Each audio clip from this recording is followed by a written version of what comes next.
Economic Inequality subgroup of the Conference Board of Church and Society. I'm Tom Jelinek. I'm your host this evening, and it is wonderful to have all of you with us. This evening, we have an all-star panel of participants in our discussion of racism and economic inequality. I will go around with introducing our panel by how they appear on my screen. We have Billy Fidlin, who is our conference outreach staff person. Am I remembering correctly? And Billy is a person who wears about 40 hats on about 40 different boards, and we are greatly appreciative of her presence here tonight. Diamond Pate is one of the pastors at Gilbert United Methodist Church, or Gilbert First Gilbert. How would, okay, anyway.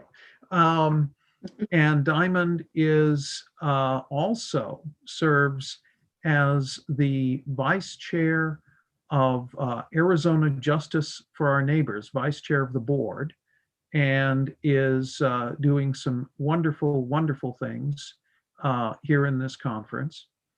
Khalif Smith is the senior pastor at First United Methodist of Mesa. And Khalif is the, I believe, are you co-chair of the task force on racism, or how would you, what is the correct name, Khalif? I'm sorry. The Race Coalition. Race Coalition. Okay. Right, and then I'm also the chairperson of Ethnic Local Church Concerns. Wonderful, wonderful. Yep. So we are blessed with Khalif's wisdom from several different realms, and it is wonderful to have him with us. Efrain Zabala is one of the pastors at Prescott United Methodist, and Efrain is also a member of the coalition on race. Is that correct? On the board?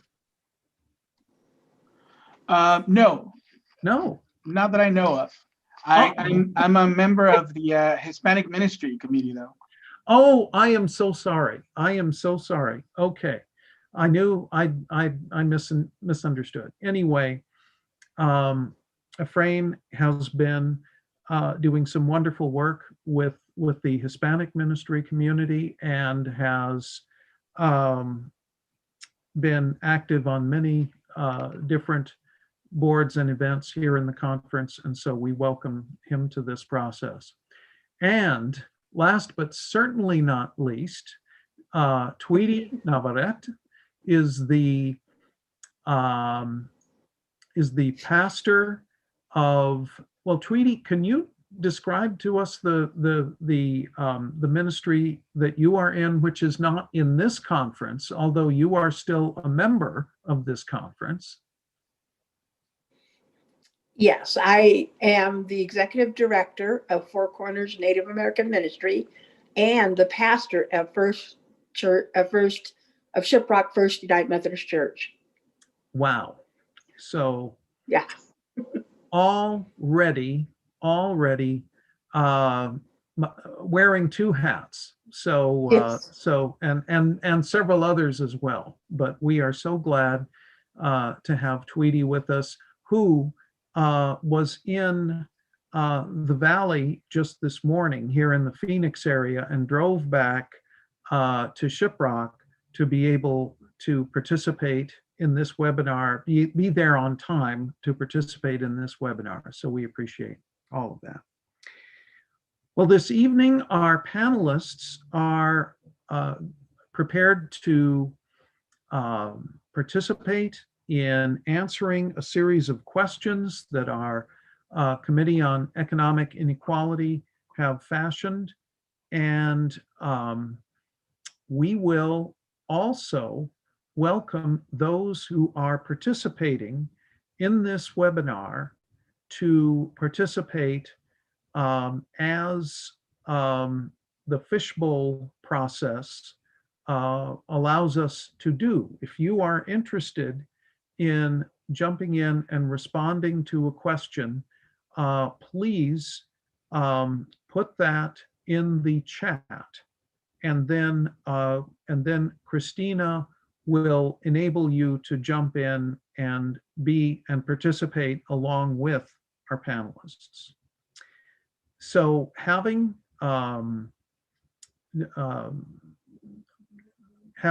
shared some introductory remarks, I will, other than asking the questions, you will hear very little from me. And I hope that all who are present will feel will feel able to participate either as a panelist, or if you wish to put a question into the chat, you're welcome to do that as well, or a response. And Billy, I believe you will then verbalize those things in the chat, because not all of our participants in the webinar can see the chat. So, all right. Well, let's begin with the first question, which is sort of a general overview. Very few people, if any, believe that racial inequality in the United States ended with the civil rights legislation of the 1960s. Yet there are many who believe that economic opportunities are more equitable now than they were a couple of generations ago. Is this a false narrative, a false understanding? Why or why not?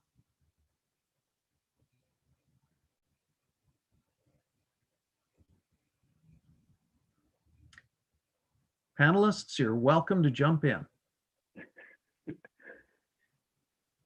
Well, Tom, I don't think that we had any protocol on who would answer the question, so I guess I'll just jump in on deep end. You know, I think in many ways it is a false narrative that maybe outright or overt forms or de facto types of racism may have in many ways disappeared from our society, our country. There are still many systemic ways that that racism still affects how business is done, right? And it is those things that cause the greater impact on people's lives. And so while legislation that has been passed, while the Civil Rights Act, while Fair Housing Act, labor laws, all do notch away at some of that racism, we still have systems in place and means by which racism still affects people's everyday lives. And I mean by that is systems like, for instance, when gentrification, right?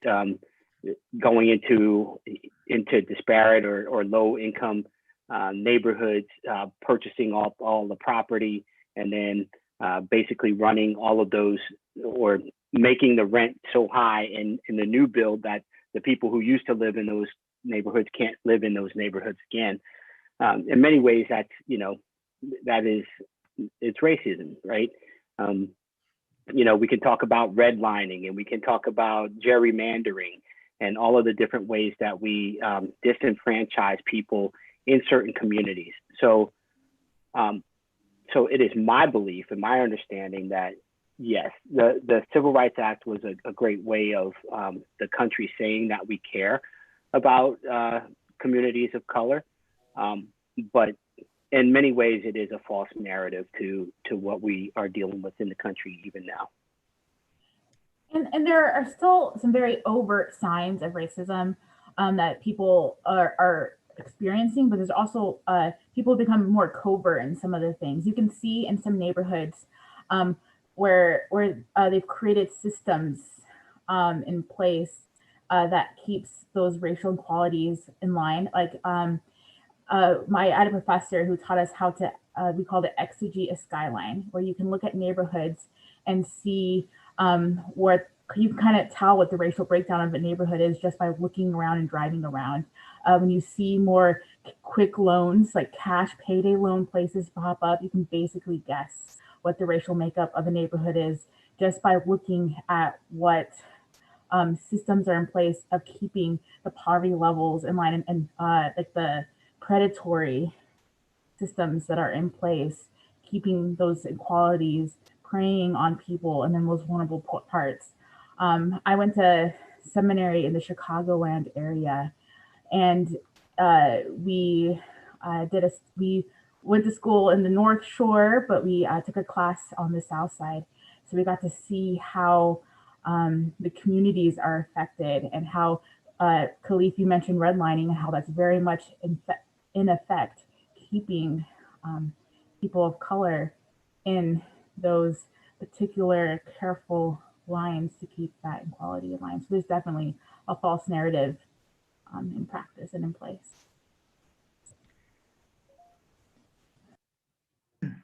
Anyone else?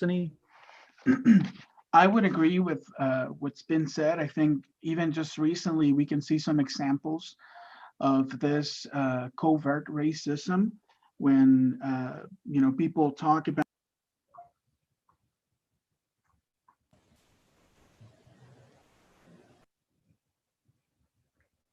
Efrain, you were muted there. Okay, can you hear me now? Yes. All right, wonderful.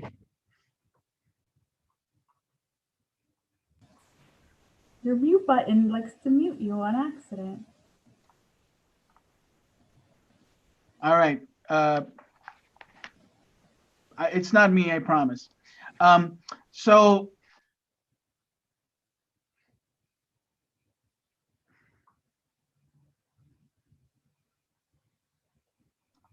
is it me? Is it me doing something wrong? I hope not. Let me try again. We'll see if this works. I'm not touching anything.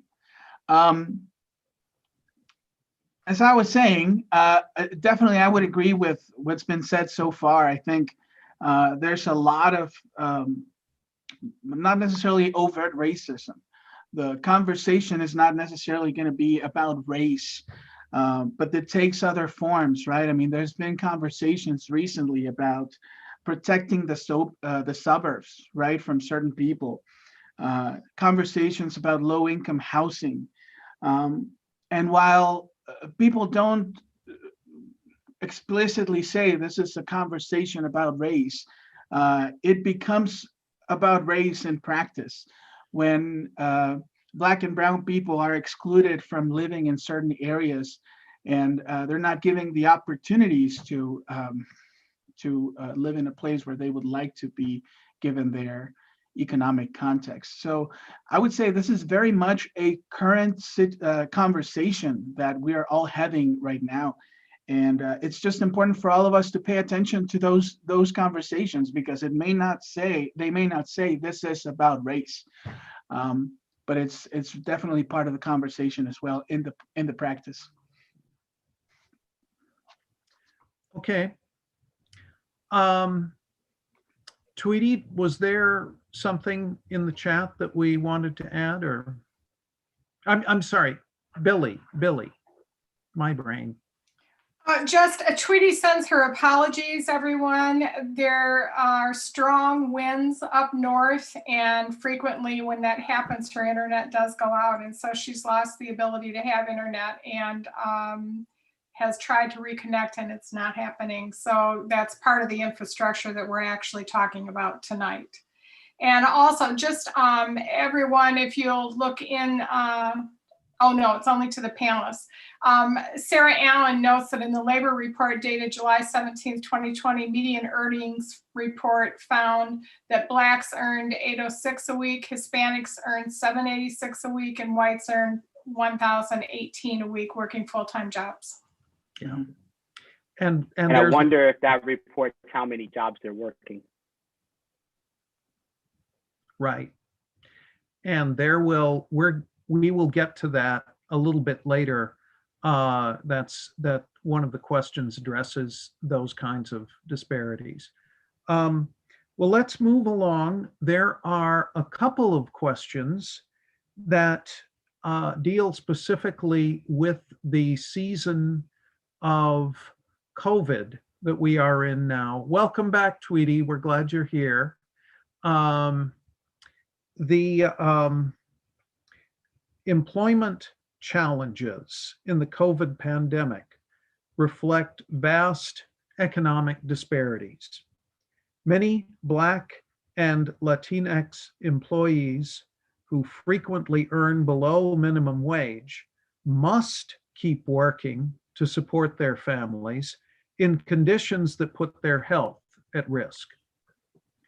People of color are much less likely to be able to work remotely at home, and women of color are more than twice as likely to have their jobs eliminated.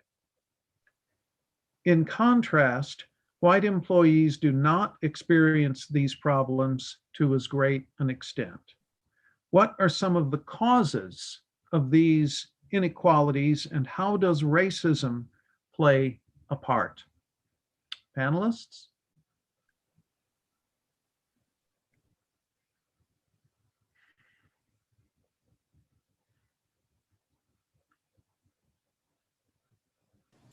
When I think about this question, I think about my brother and his wife. They both had multiple jobs, and they have multiple jobs during the pandemic. They're both people of color, and they both have kids at home, but they had to have multiple jobs.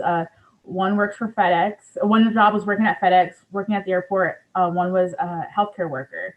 But they had to work and go out every day during the pandemic, and put their health at risk, because that's the jobs that they have to support their families. It's so easy to say, well, if you're worried about your health, like, just don't go out, or just stay at home, work from home. And I just think about even my own childhood, like how unrealistic that would have been. Like, my mom wouldn't have been able to just stay at home with me during this time when I was a child, or childcare. How would that have been a possibility? I wonder how many children are home alone during this time because schools aren't open. And the difficult decisions parents had to make during this time of working and then leaving their kids at home, or sending their kids to school and when the schools were open, and how many of those families were families of color. And I think about that. It's families who are barely making ends meet in the first place, and how easy people can say, well, if you're so worried about it, just stay at home, and how easy it is for families in more privileged situations to be able to say that. Right. Yeah. Anybody else? And you're talking more about the single parent. I mean, reflecting on the single parent who is of color, and how hard it is, much more harder for them to just stay at home and be with their families or their kids. And where do they find the daycare when daycares are shut down? You know, how can they work it out with maybe family members who are really afraid to take them in because of the COVID? And they're finding it even harder to go to work when they're single parents. Amen. Amen. To me, this question is about access and education. And, you know, when we have communities of color that are in disparate situations, that those who don't have equal access to, say, great education, who can't seek the higher paying jobs, who are those who take the labor work, right? The essential workers is what we've tagged them as during COVID-19. This speaks to me of a much broader issue.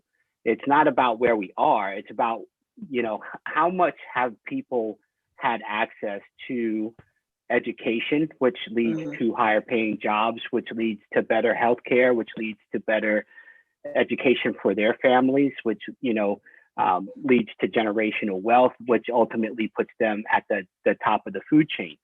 And when we talk about access to just those basic needs, what we find is that communities of color overwhelmingly don't have the equal opportunity or equal access to those things. So therefore, they end up taking the FedEx jobs, and they take the postal worker, and they take the restaurant worker, and they what we are, like I said, coining now essential worker jobs, transportation, right? And I mean, as we saw in New York, the transportation workers were at much higher risk than any other section of the population, as people were traveling on the trains, planes, and automobiles, right? And they were at risk because those are persons who could not say, I'm going to just take off today, or I'm going to stay home, or and they don't have the ability to work from home. But again, I think it starts way back in the home when you're growing up. I grew up in the Bronx, New York, and I can tell you that the struggle coming out of the Bronx was enormous. I was blessed to be able to have some opportunities that were put before me to go to privileged school, white privileged school. I went to boarding school, but many of my friends, even now, are still back in the Bronx, in the same neighborhood that I grew up in, working these regular, quote unquote, and not to say that those are bad, that they are bad people because they're working in those industries. Right. I'm just saying that they just don't have access to better themselves in the way of education, which gets them the higher paying job, and so on and so forth. So to me, it's a systemic issue from the very beginning. They're in a service economy rather than in the management and creative economy, is what you're saying. Yeah.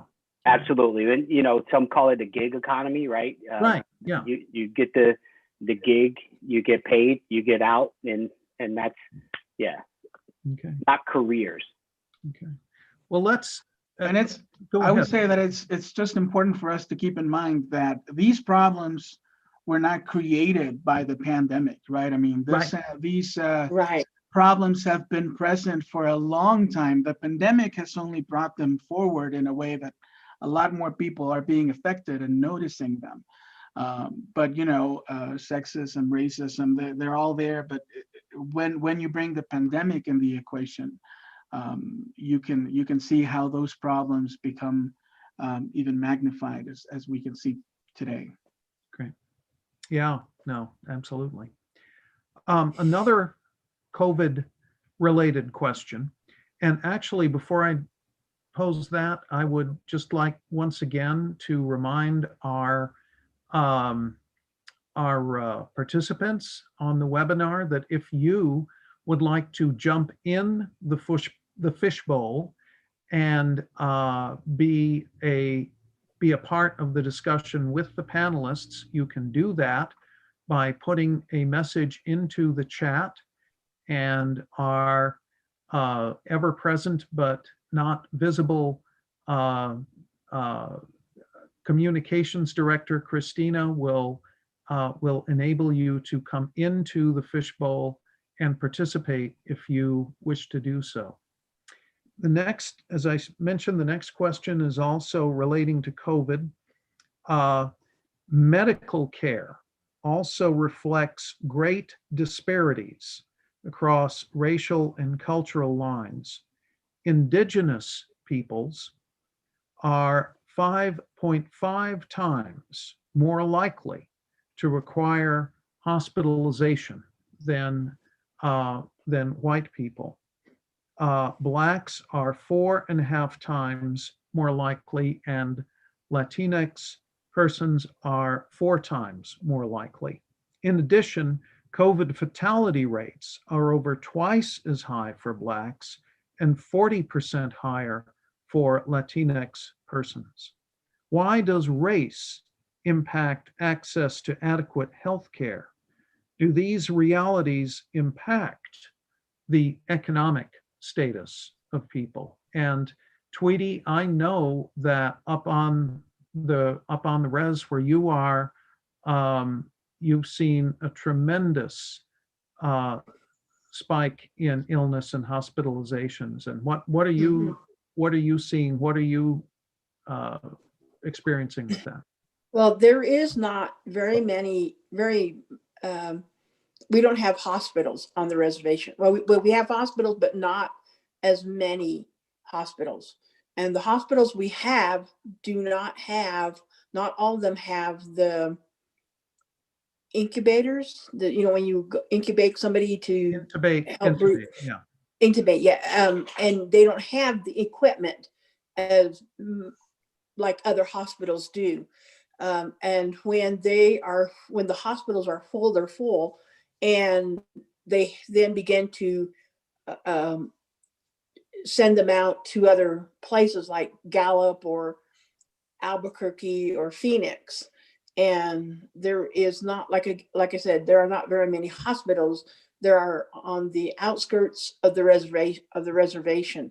And so a lot of the people who are here that are impacted have to come they have to travel distances just to get to the hospital or just to get to the doctor.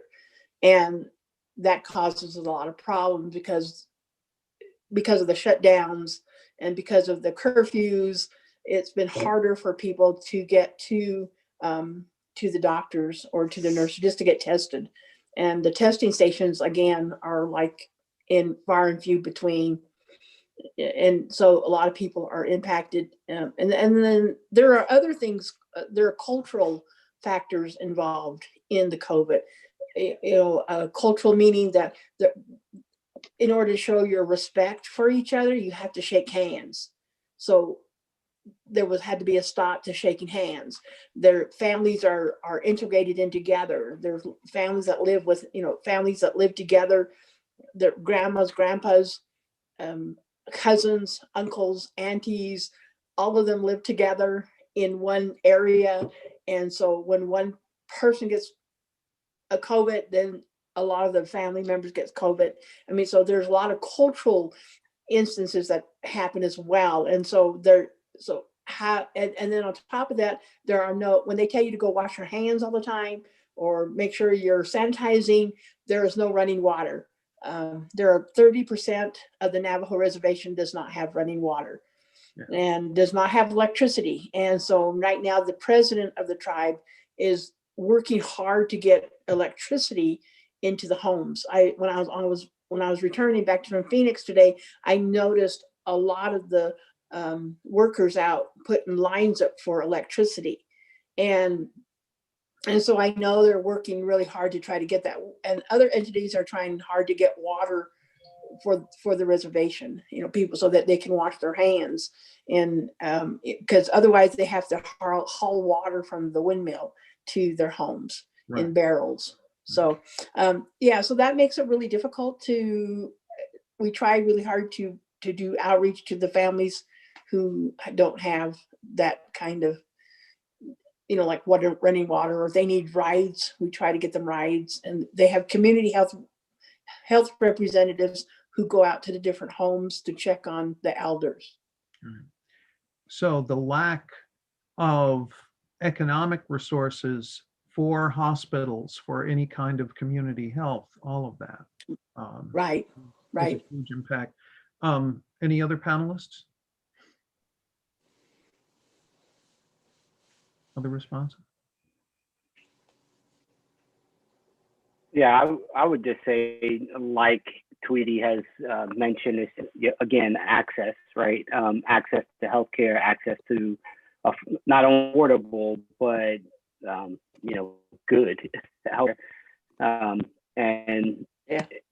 and oftentimes, and I'm sure that we'll get into this maybe a little bit later, but when we talked about gentrification of certain areas, that when you build an area and you build a shopping center and you build a hospital and you build all of the things that people need, then oftentimes the low income side of the tracks, if you will, don't have quite as much access to those things. They have to travel farther distances. The low income job that they have doesn't give them access to the healthcare benefits.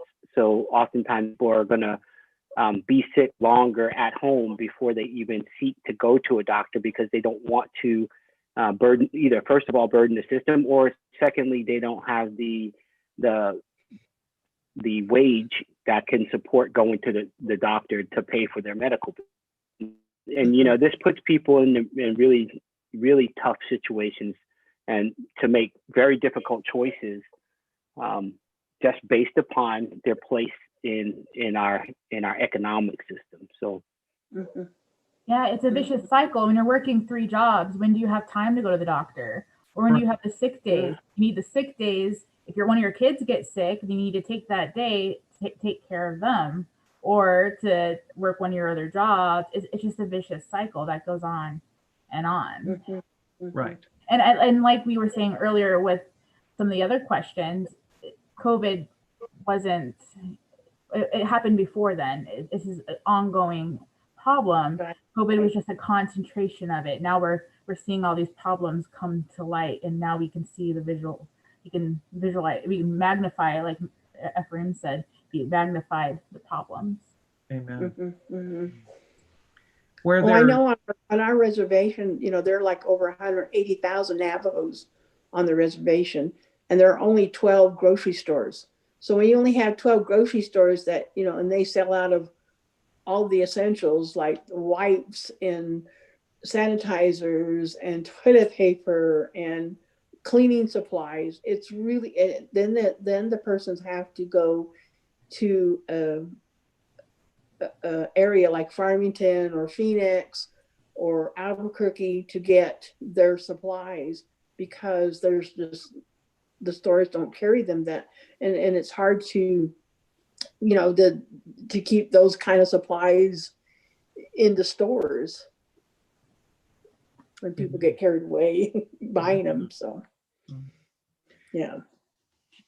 Well, as economic inequality has increased dramatically in recent decades, it's been even more pronounced between racial communities.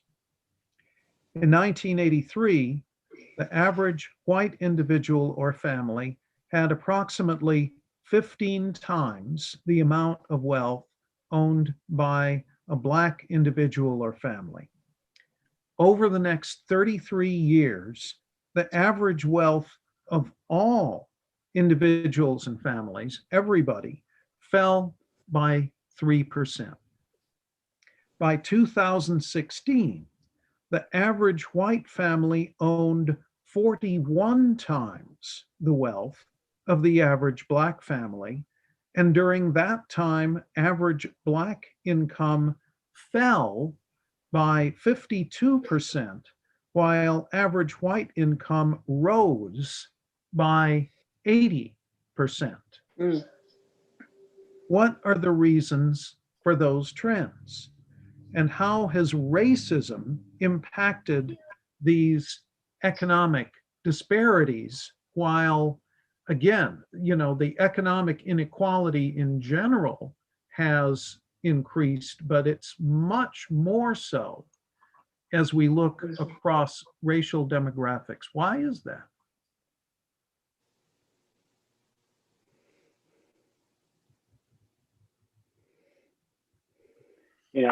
I would chime in and just say, again, education, access to education is one major part of that.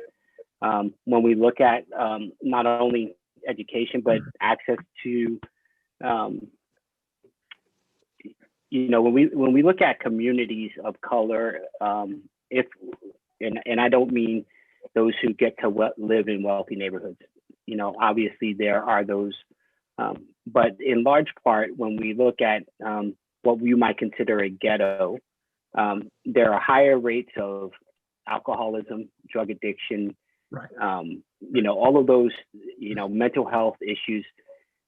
And it's because what resides in the community, right? In a white community, you're not going to see a liquor store on every corner, right? You're not going to see the payday lending store on every corner. But in communities of color, you might see a liquor store in every corner. You might see a payday lending place on every corner.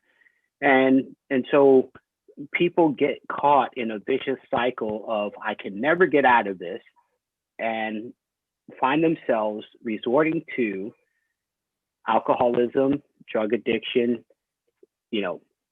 falling into deeply disturbing mental health issues. And that disparity alone keeps the drive and motivation from obtaining maybe a higher paying, better job, right? And if you add the education piece to it, then people don't have access to affordable education. We're talking about, beyond high school into college and being, or even trade school for that matter, where they have access to learn a skill, learn a trade, learn a career, and then be able to move into a higher paying a job. Yeah. So in my mind, the education piece and then the access piece are pieces that are still systemically causing communities of color to have a harder time getting into the quote unquote upper echelons of our communities. Right. Yeah, and I think connected to that is like that mentality that those communities will never amount to anything. I remember growing up in my neighborhood, it was not only like that are like lack of education, but also like, oh, these kids aren't, like, we don't need to invest in this community because they're just going to get stuck here. I remember like high school counselors saying like, oh, like, why take the SATs? You're not going to go to college. Like, that's not your plan, because you told me that wasn't going to be my plan. Like, like the plan is to get out of here, but not to stay here. Like, I'm going to stay here, or I'm going to get out of here and not come back here. So not investing back into the communities that brought us up, but also like that we're never going to amount to anything. So like, how do we invest in our neighborhoods, invest in our schools, but also like teach the kids in those neighborhoods, like, this isn't like that you are worth more. I remember going to like a local Barnes and Noble when I was a kid, looking for a book, and they're like, oh, the people in this neighborhood don't read, like, or wouldn't buy that kind of book. And I was like, what do you mean? Like, I want to buy that book and I'm from this neighborhood. And just like that, like, so constantly being told like those kind of stories, like that rhetoric, like, and what it can do to a young mind. Luckily I had other influences that told me I was more than that. But like after a while, like other kids who don't have those influences, like, what can that do to you, and what can you do to those kids? Billy? I'd like to follow up on that comment, Diamond. That really struck me, what you just said about, not coming back to your community. Yeah. Now, I know Tweety knows where I'm going to go with this. All of you, now, because of the profession that you have all chosen and the fact that it's United Methodist, you're going to get moved around. You won't be back in your community. But I'd like to hear from all of you. I mean, is there ever like a thing inside you that I'm not back in my community, and yes, I'm contributing elsewhere, but I came from here? Is it a thing or is it not? Oh, it's very much a thing. Yeah, it's very much a thing. For me personally, I grew up in the dichotomy of living in the white world and living in the Bronx, in the, the ghetto world. And so to my Black friends, I was always too white. To my white friends, I was always too Black. And so I always kind of lived in the disparity of no community, but very much a part of both communities. And so, yes, as a pastor now being moved around, I am very comfortable in urban settings, and which oftentimes get me the urban churches, right? And I am very comfortable to work in those types of environments and not feel uncomfortable.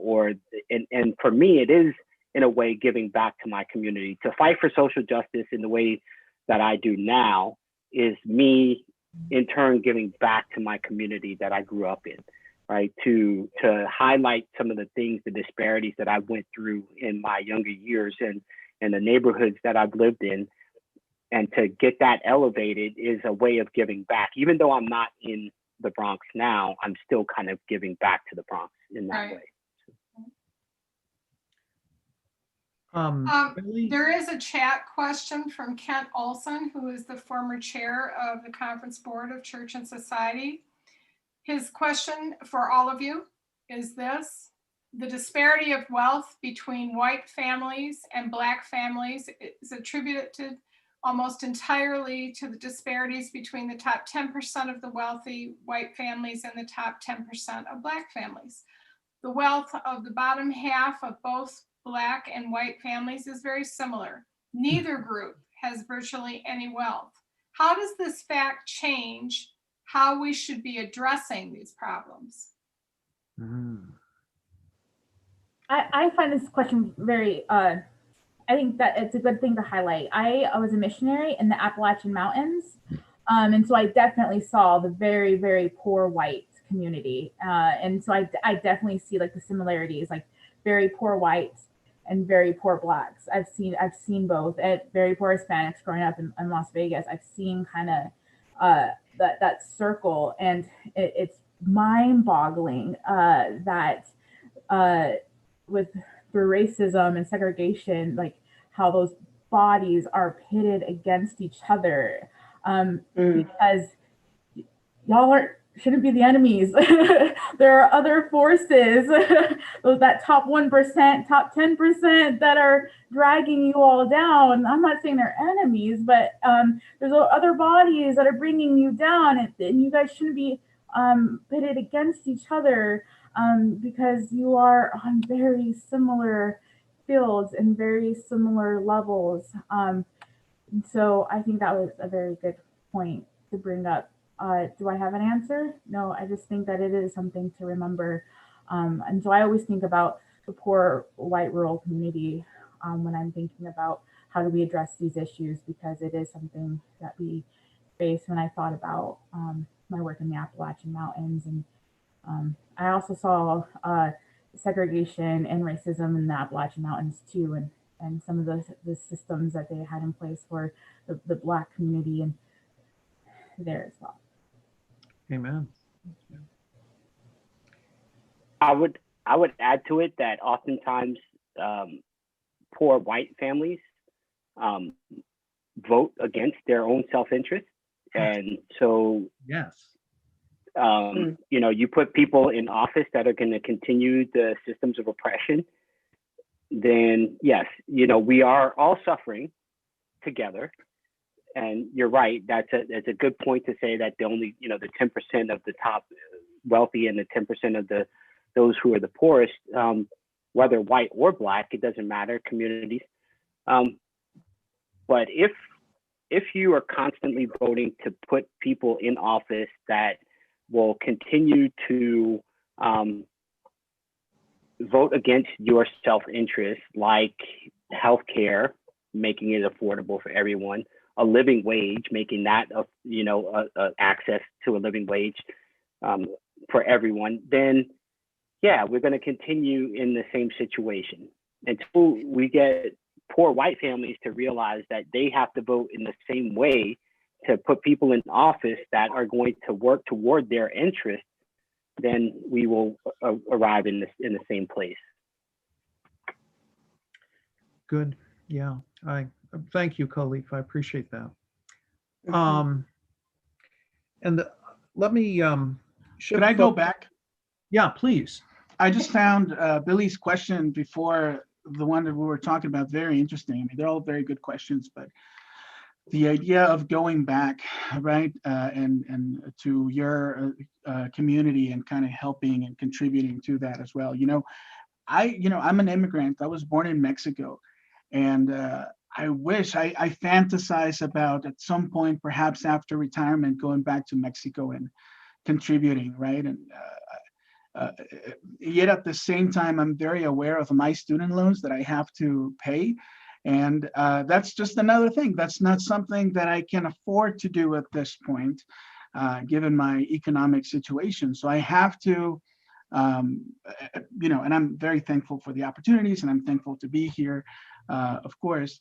But there's certain things that just being able to get through seminary and getting that education, that I've committed myself to other things that I have to do. So it's very interesting how one decision will actually have all kinds of different consequences. And the decisions that I have made, even though I have, I'm very blessed to have had the opportunity to go to seminary and do that. That in itself puts me in a position where I can't just go back because I have other commitments at this point. So it's very interesting just to think about that, and I do so every now and then. But I think it's a very important question, and I appreciate it. So thank you. I want to say that I have come back. I have come back to the community, which makes it very interesting because all of the pastors before me have been white. And I will say that missionaries have done their jobs well. They have, and so a lot of the Navajos only like to listen to white pastors and white missionaries. And so when I came back, it was, well, we don't want a person who has their cultural, we don't want the person who has cultural beliefs. We don't want the person to have, to do the smoke, the sage, or we don't want the person to have, to bring that sage in the church, or we don't want that person to know their Navajo ways. And we want them to, just be Christian, because we want them to be Christian and not Navajo. And so, so that's one of the things I'm working up against, because they don't want to be Navajo, they want to be Christian. And how do my whole thing is like, but you were born Navajo, but missionaries have told them that they were born Christian before they were born Navajo. So I'm facing a whole new era of people trying to teach them a new way to think and a new way to work and believe, because they are really caught up in that Navajo, no Navajo, only Christian. So sounds like to them being Christian is being white. yes. Okay. Yeah. Well, moving to the next question. In his book, The Color of Law, A Forgotten History of How Our Government Segregated America, Richard Rothstein illustrates how federal policy beginning in the 1930s and 40s effectively created suburbs that were exclusively white. Located prosperous commercial and retail areas adjacent to those suburbs and ensured that people of color had no choice but to locate in economically depressed inner city neighborhoods. Does this type of de facto segregation continue? What current configurations of housing, areas of employment, and transportation reinforce economic and racial disparities? And I would say, here in the valley, what do we have here that reinforces that? So, panelists, what do you think?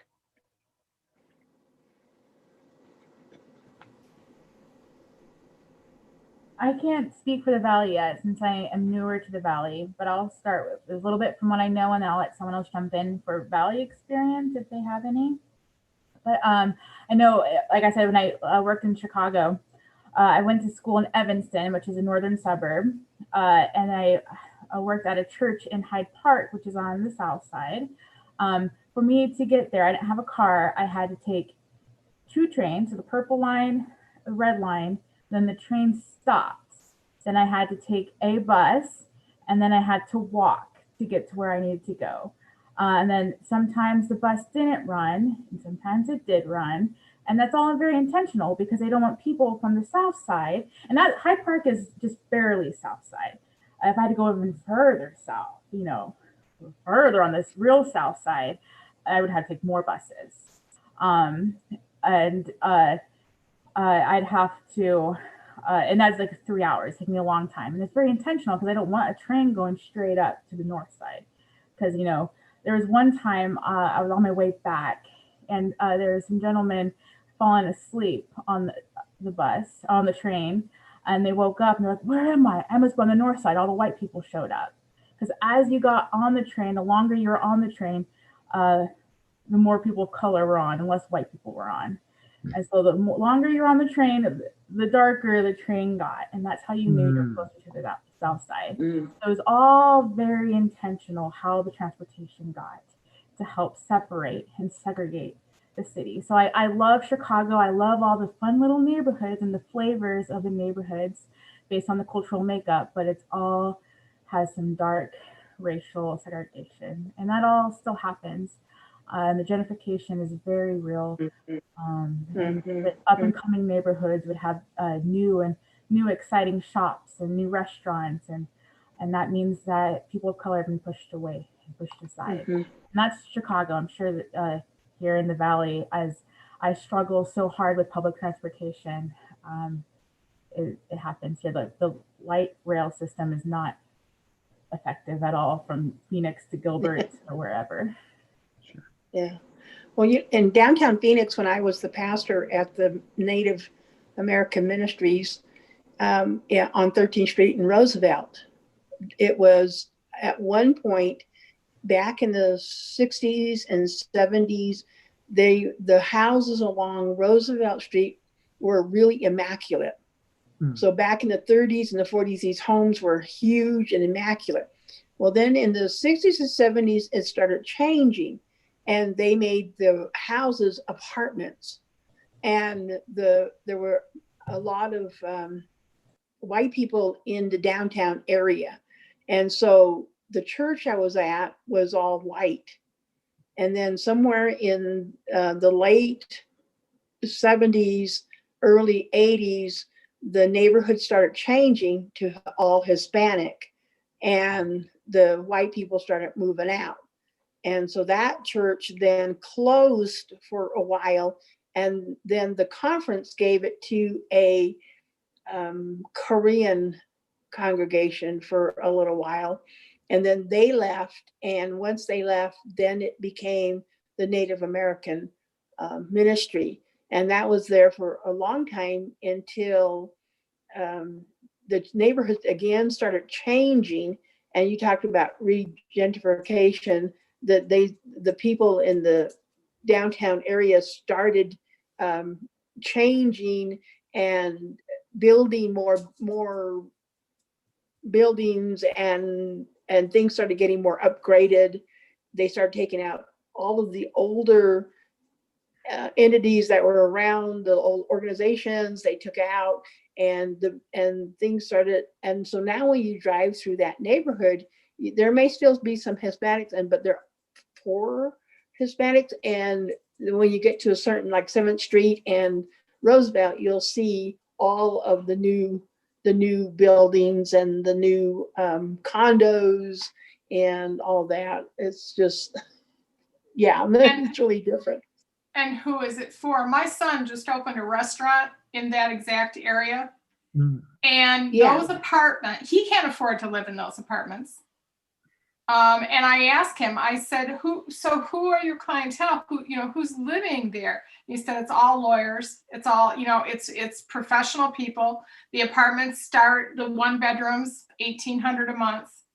And, Yeah. you look at the book that Tom mentioned it's one of my favorite books, The Color of Law. And, you look at what Phoenix has done in terms of housing. And what does that really mean? What's the message? Because you can't get apartments in Phoenix. You can't, there is so much building going on in the central Phoenix area. Yeah. And my son makes an okay salary as an executive chef. He can't live there. Not without another income.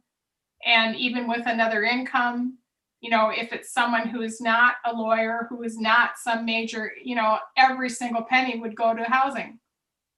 And so what's the intentionality of the city of Phoenix in terms of how they're allowing all this building to going on, and who's going to live there? And what's, you said it so well, Tweety, because what Roosevelt District looked like X amount of years ago, and now I remember someone telling me about 7 years ago, it's going to be the cool place. Well, it is, but it isn't for everybody. That's right. Right. I'm going to break my own rule for just a minute. I heard a story on the radio this morning that there was a home in Scottsdale that recently sold for $24 million. And they said that while that is pretty unusual, $1 million homes in the valley are not that unusual anymore. And those are the trends, and they said that is going to continue that sort of stratification is going to continue to increase. Can we move on? Go ahead, Frank.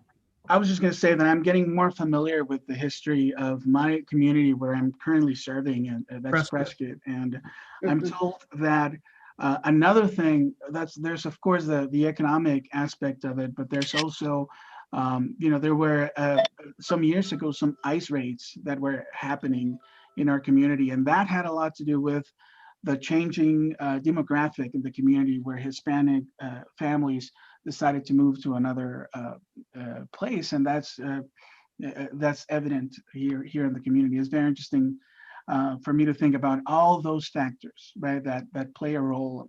And this is a conversation that I have with people in the church, right? I mean, there's mechanisms that there are in place, and we have them in our communities, we have them in our churches.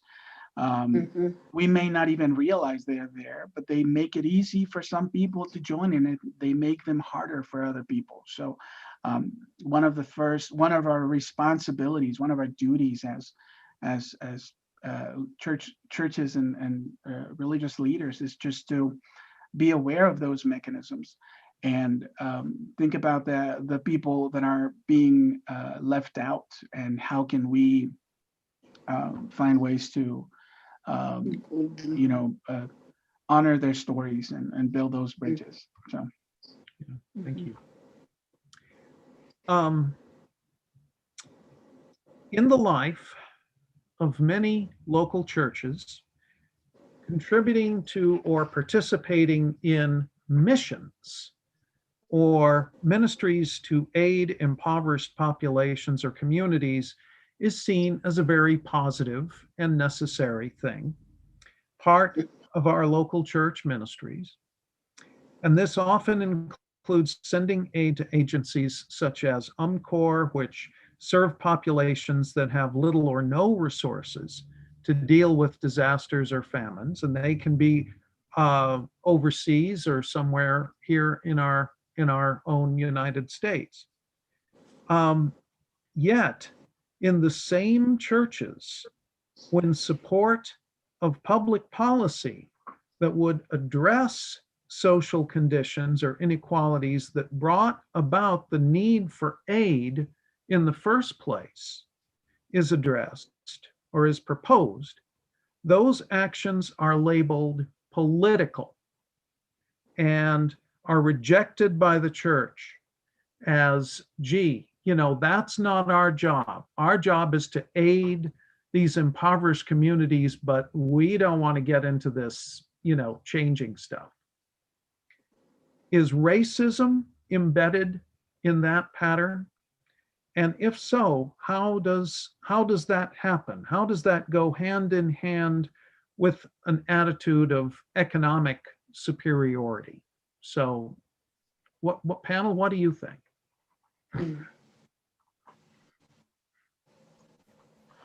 I think the first thing that comes to my mind as I'm listening to the question is the attitude that churches have in terms of their giving and mission, right? Is it something that whoever we are doing for them, or is there something in there that invites us to engage them in a meaningful way? Which that for me is so much more than giving people money, right? Do we know the community? Do we know what are some of the actual needs, right? That the people have? I think I can't remember who exactly said this, but the quote goes something that, for a lot of people, it has become fashionable to talk about the poor, but not so much to talk with the poor.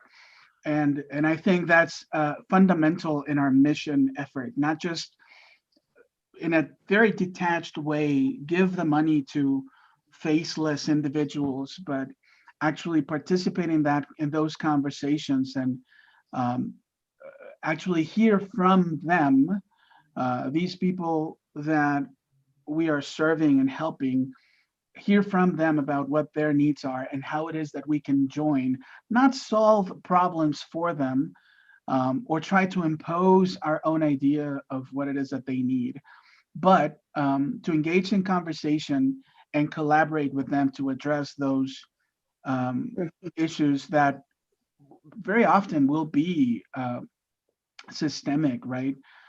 So yes, it is political. It is all political, and it kind of is very interesting to me how that has become a dirty word for a lot of people, but it's really not. It's just about how we engage with each other, how we relate with each other, who is left in, who is left out, who is brought in. Those are all political matters. So I think we really need to just kind of be able to define what political means in those terms. Mm-hmm. I do want to say that, and I agree with you, Efrain, is that the fact that I think when you begin to engage in conversation with people in that community is very important. We get a lot of, I'm going to say this, in the past, there has been a lot of donations of clothing, thinking that we need all these clothes, and they're clothing that none of the Native people would ever wear. And when we were cleaning out we used to have a thrift store. And the thrift store was filled with clothes that were back in the 40s, 50s, 60s. And so we had to go through all of the donations and get rid of all of that did not even come close to anybody wearing or needing. And so we got rid of them. And so now we put the thrift store down to size, and we've picked out clothing that we know that the people would need and would want. And we don't ever charge anybody to come in to get the clothing. But one time, I remember this a long time ago, when I first was in Shiprock for the first time, there was a whole lot of clothing that was sent. And at the bottom of the boxes of the clothing were tea bags, used tea bags. And we were told that you could still use the tea bags. They're still usable. And so there was all this mold at the bottom of the clothing because of the used tea bags that molded. And so there was word sent out. And we get stuff. And when we ask for things for kids, we get a lot of the used clothing. We get a lot of the used toys. We don't want used things. And we've got coloring books. When we ask for school supplies or for activity books, we received a box full of coloring books that have already been colored in. And so we gently wrote a note and said, thank you, but we can't use those kind of books because they've already been used. And so we had to get rid of them. So yeah, so it's not solving any problem. So once we got to conversation with the person, we're saying, here's what the kids, because kids who don't have electricity or kids who don't have the running water, that live with their grandparents, this is what kind of things we're thinking of. A soccer ball or a basketball or a football or something that they can do activity wise outside, or activity books. And so we, once we got into conversation, then they started sending us what we really needed. So yeah, I think conversation is very important with the community. I would agree with this, and Tom and I actually have lived this for a long time. For the last some 30 years, I've done a ministry across the United States called Sidewalk Sunday School. And so every Christmas for many, many years, the conference entity, either here or in the North Indiana Conference at the time, would be responsible for filling hundreds of stockings for the sidewalk kids. And for many years, we asked, and we were very specific about what went in them. We would ask for the white tube socks because you can actually fit a lot in there. We would get dirty socks, exactly what you said. We would get used crayons, used coloring books, and all kinds of things that were used things, open razor blades, all because we had teenagers, and so somehow that translated to people. And so the churches, especially here in Arizona, found out that we were not going to utilize anything used or broken or whatever. And I got nailed to the cross on some of this stuff by some of our most, and what was interesting is some of our most successful churches were the ones who were giving the broken, used stuff. Yeah. And they were highly displeased with me. That I said, no, only new. It was in the publicity, really and truly, this is Christmas, only new. And they would say to me over and over again, and I'm sorry, but these are Anglo participants, over and over again, it's good enough for them. So if you break that sentence down, good enough, and them. Yeah. And that says it all about society. To the point where, it got so bad, that some churches, we just said, thank you, but not this year. We don't want your donations. Yeah. Because my first job was to support and protect those kids, not the churches.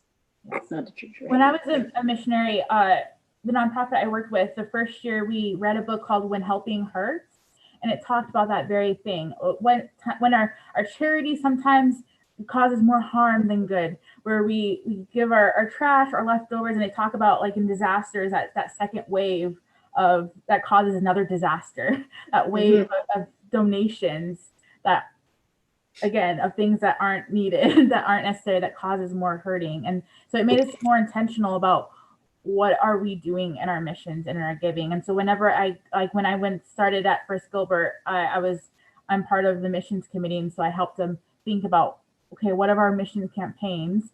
And we are good at sending things internationally or giving money to international programs, but how do we look local? What do our neighbors need? What do our local elementary school need? What are things local in our area? What are the ministries that are in need close to us that we can do the most good locally instead of spending money on all these international trips? How do we utilize that plane ticket, that money, to more local missions? And I think that has really helped us so we can talk to our neighbors, see our neighbors, have conversations with the communities in need. And I think that has really made an impact in our community and helped our missions committee have better conversation. Like, we're talking to the social worker at our elementary school, and whenever they have a new need, we can instantly meet that need, which I think makes a bigger impact. We have another question in the chat, Tom. Do you want to talk about that? Okay, it's from Chris Samuelson, and Chris actually is a member of our economic inequality team for the conference. Yeah. Chris writes, poor education leads to low-paying jobs, which in turn leads to poor education for the next generation and low-paying jobs for the same, and so on. Is it a form of racism that public policy is not elevated to a level that it can fix this? Panelists?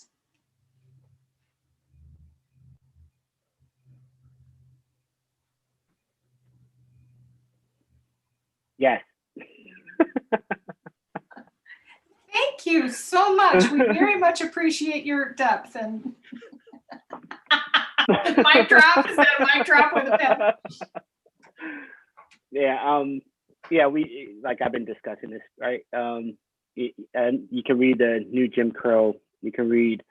There are many different books that are out there that really kind of highlight the education system, how we have moved away from public education and into private sector education, and the funding that goes into charter schools, the funding that goes into private schools, who's allowed to get into those schools, how they are being educated, and then that process of matriculating from private school system into the better colleges and so on and so forth, right? It is, yes, it is a form of systemic racism in my mind to keep people of color out of those systems of education, which lead to a better lifestyle.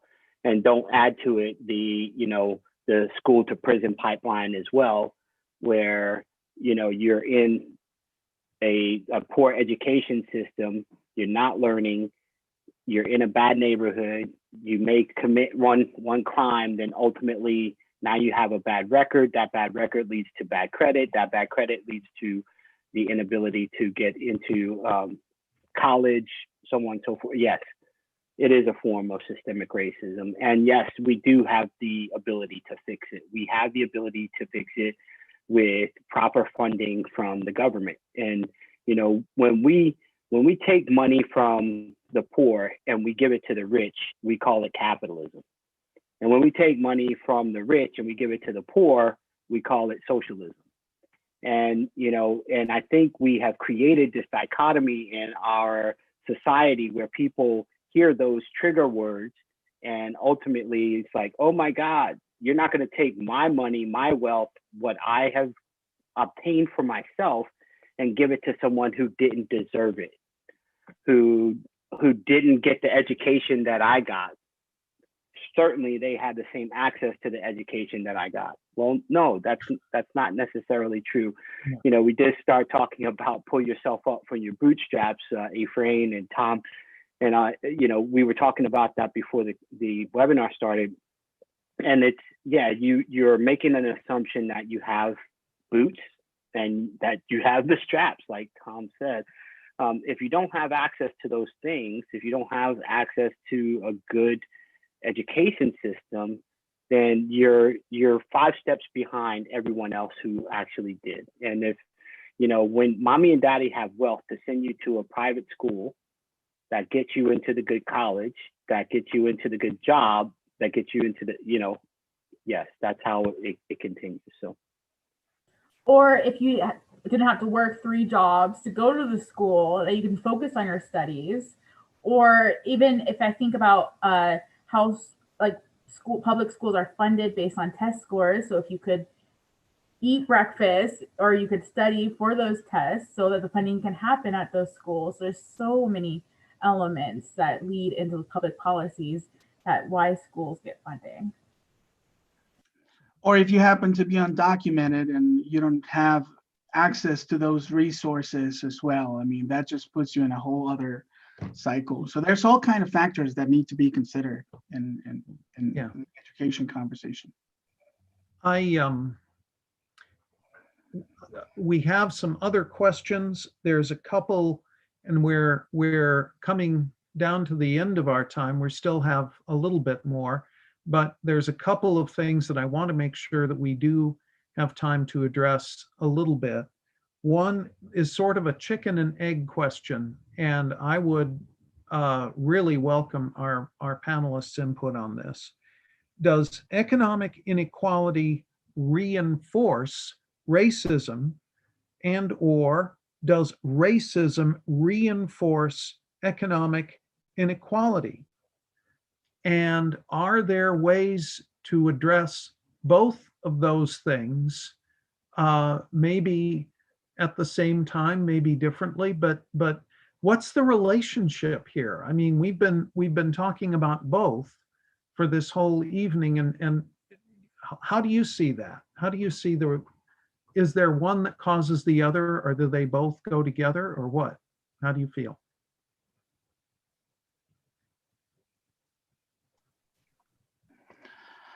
That's an interesting question. I think in terms of addressing the issue, we have to address them simultaneously. We cannot separate one from the other.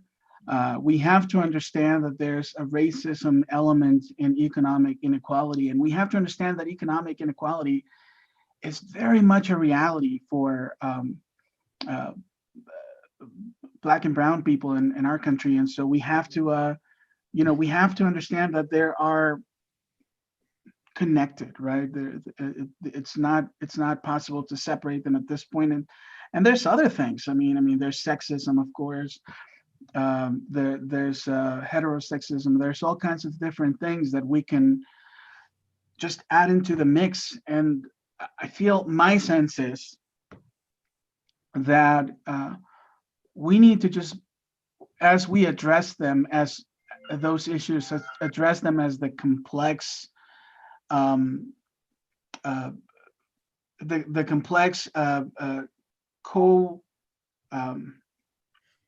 correlation of all these different factors that are present. And I just don't see a way in which we can separate one from the other. We need to be able to, as churches, and we need to be able to walk and chew gum, I think. So that's how I approach it. Anyway, so. Thank you. Thank you. I would echo a lot of what Efrain said, but I would also note that in the States, the proverbial chicken is that the whole foundation of our government and social class system was based in racism.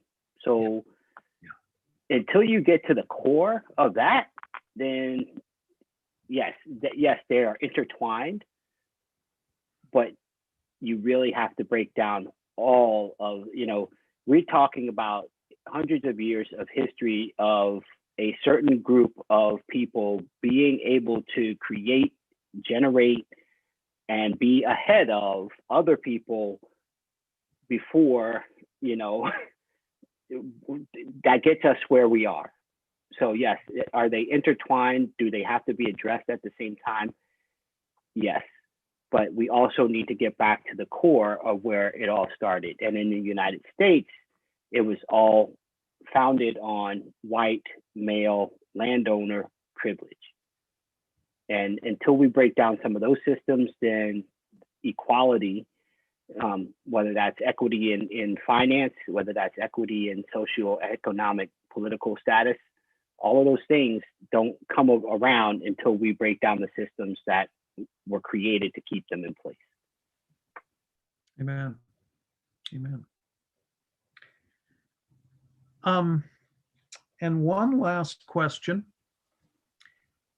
What are some practical steps that local communities of faith can do, both within their congregations and in the communities they serve, to address issues of racial and economic inequality? And in particular, how can local congregations encourage those who may be unwilling to participate or dialogue to become involved in honest, respectful conversation?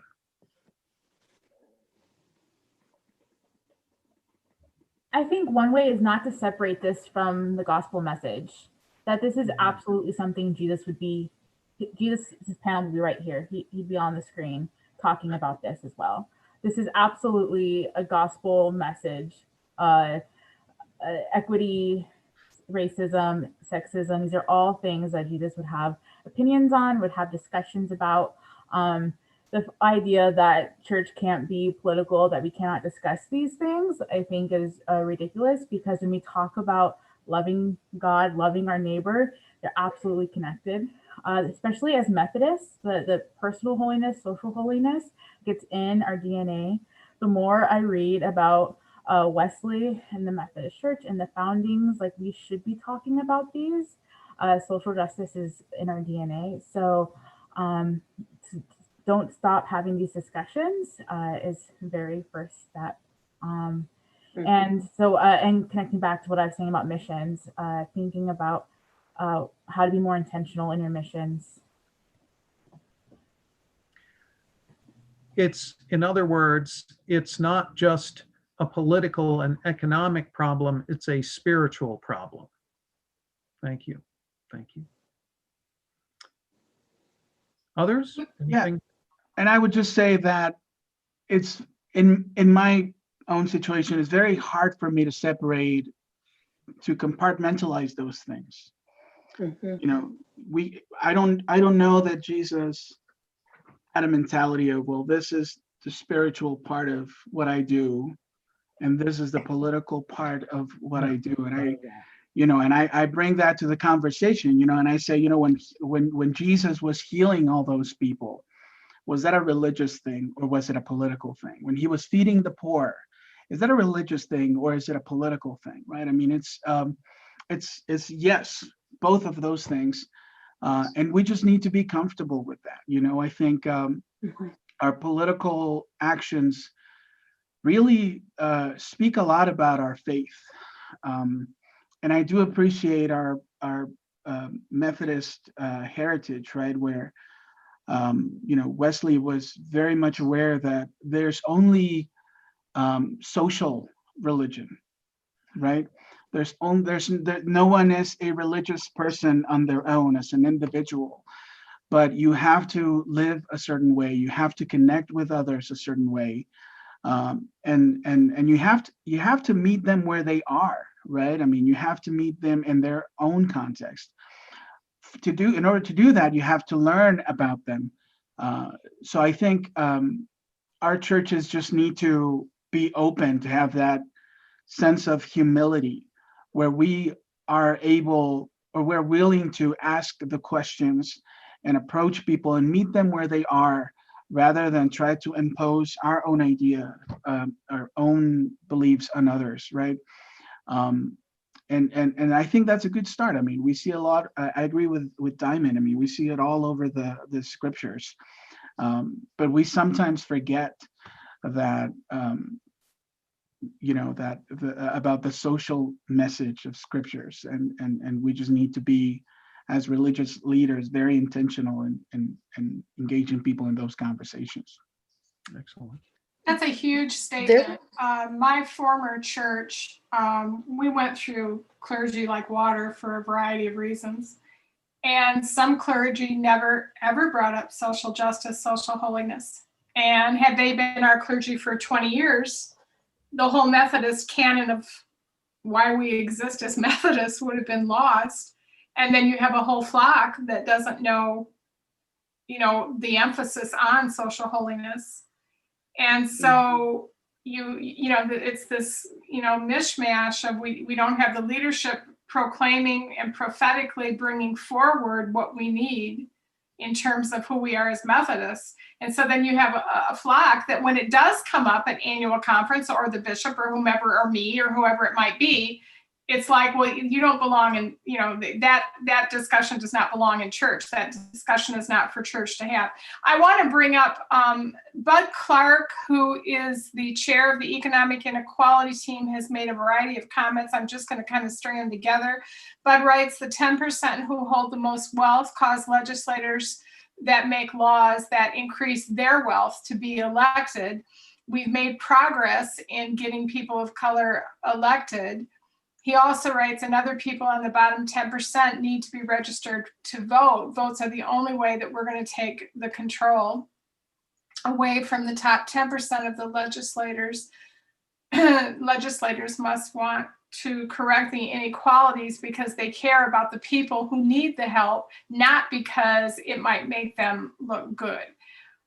Sarah Allen posed a question to all of you. She said, do you feel it would be appropriate for the Desert Southwest Conference to develop a white paper suggesting policy changes that would help make a difference for system change to help end racism, eventually directed for our state and federal representatives? I will say, as Director of Outreach and Justice, we certainly have a presence at the Capitol and with legislators in terms of, and that's the bishop, that's myself, that's key chairs, you know, and some of our churches are also very active in terms of, you know, writing letters and taking part. But what about a white paper? What do you all think? That we have not done. I'm certainly open to it. I mean, you know, we formed the Race Coalition as a group of, you know, persons of color to address racial, I don't want to call them issues, racial challenges, if you will, in our society. And, you know, I would be open to entertaining that. You know, it's a matter of really pulling the resources together and making it happen. You know, I think we do have a heart, a desire, a passion for this type of work. You know, what I was going to say in response to your question was that, you know, as a pastor, depending on what church I've been in, I've been accused of being way too political or not enough. And you know, when I preach about social holiness, when I preach about social justice, I will have people come and say, oh, you need to stop talking about politics. But I don't ever mention a politician's name. It's certainly not a, you know, leftist or rightist type of policy. I don't even talk about policy. I simply talk about the gospel. And, you know, Diamond brought up a good point.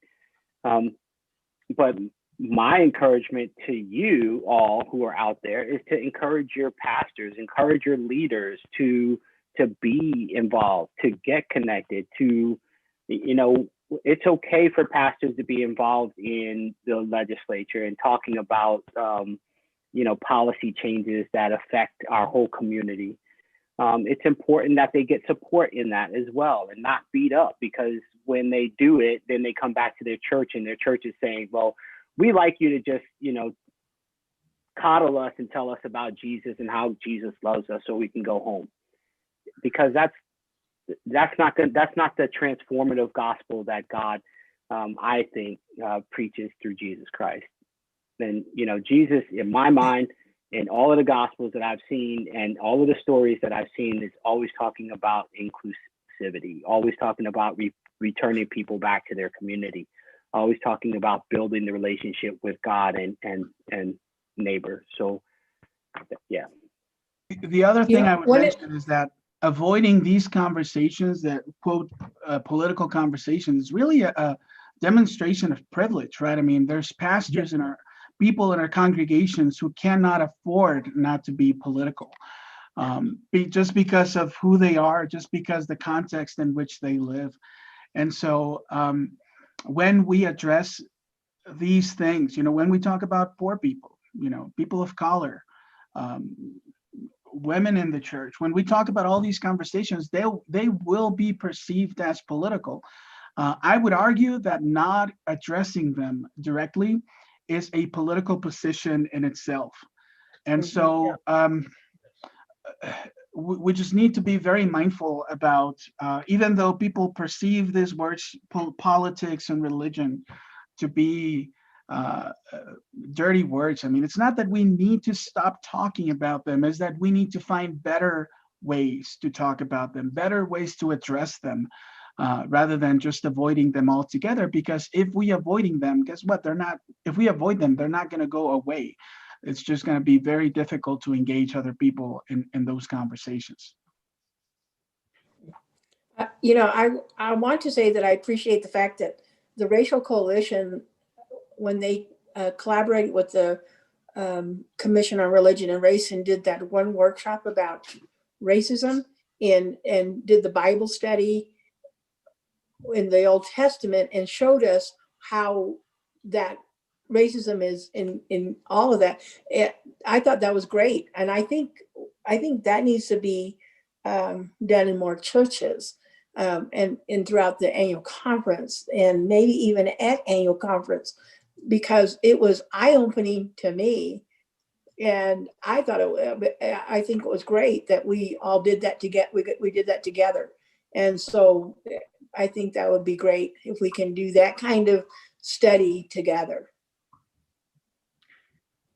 Well, panelists, I can't tell you how much I appreciate all of your reflections and all of the questions and input from our participants via the chat. I think that we have certainly exchanged some wonderful ideas, and I think that we have some foundational things that we can perhaps move forward with. Would also like to invite all who participated tonight to stay tuned for more of these fish bowls, which will be coming from the Task Force on Economic Inequality. The next one will be concerning education. And we don't have a date for that yet, but it will be coming around the bend fairly soon.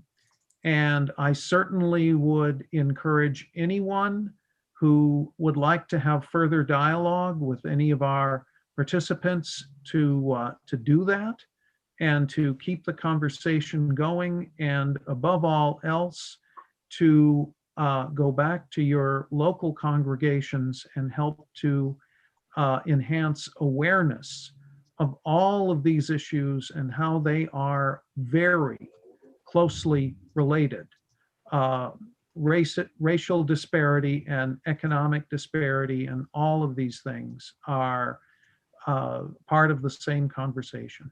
So panelists, again, thank you. And if no one else has any further comments, may I offer a closing prayer? Thank you. Loving and gracious God, we thank you for this opportunity to gather, to discuss and exchange ideas on these issues, which we now find as walls and barriers and divisions between peoples. But taking down those walls, the first step is to know that they are there and to know what needs to be done. We ask for your continued inspiration, wisdom, energy, and love as we seek to remedy these problems and to move forward together as you would have us do, as one people, proudly together as the body of Christ. We ask for your blessing and pray all these things in Jesus' name. And all God's people said,